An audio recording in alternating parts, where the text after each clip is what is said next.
Okay, here is Stanley going down the 4th Street elevator. A little bit better view because the sun isn't in our eyes, and there is one of the cars that is coming up.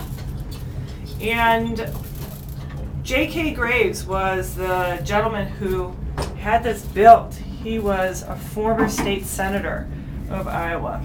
And he was able to build this in, let's see here, June 5th, 1882. And it's still in operation, which is pretty amazing. I think it burned down once. Yeah, in 1884 it burned down in a fire, but then they rebuilt it again in 1893.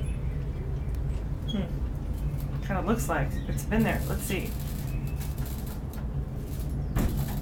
They rehabbed them in 1977. It looks like it's been up here longer than that.